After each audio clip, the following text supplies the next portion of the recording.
The Interview, written by Christopher Sylvester. Since its invention a little over 130 years ago, the interview has become a commonplace form of journalism. Today, almost everybody who is literate will have read an interview at some point in their lives. While from the other point of view, several thousand celebrities have been interviewed over the years, some of them repeatedly, so it is hardly surprising that opinions of the interview, of its functions, methods, and merits vary considerably. Some might make quite extravagant claims for it as being, in its highest form, a source of truth, and in its practice, an art. Others, usually celebrities who see themselves as its victims, might despise the interview as an unwarranted intrusion into their lives or feel that it somehow diminishes them. Just as in some primitive cultures, it is believed that if one takes a photographic portrait of somebody, then one is stealing that person's soul. V.S. Naipaul feels that some people are wanted by interviews and lose a part of themselves.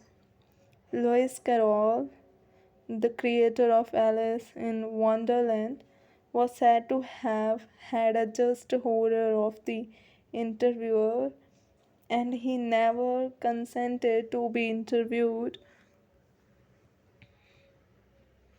It was his horror of being lionized which made him thus repel would be acquaintances, interviewers, and the persistent petitioners for his autograph, and he would afterwards relate the stories of his success in silencing all such people with much satisfaction and amusement.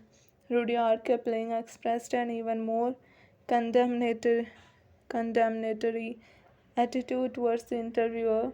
His wife Caroline writes in her diary for 14 October 1892 that the day was wrecked by two reporters from Boston.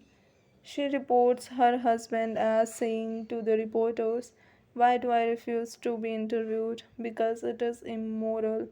It is a crime, just as much of a crime as an offense against my person as an assault, and just as much merits punishment. It is cowardly and vile.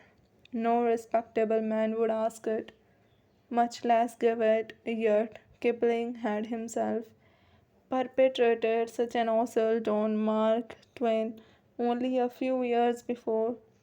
H.G. Wells, in an interview in 1894, referred to the interviewing ordeal but was a fairly frequent interviewee, and 40 years later found himself interviewing Joseph Stalin.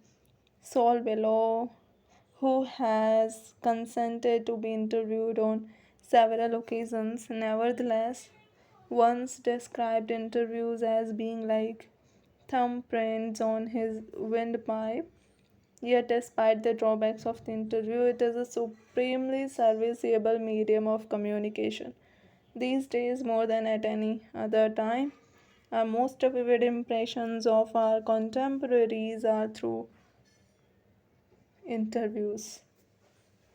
Dennis Bryan has written, "Almost everything of moment reaches us through one man asking questions of another.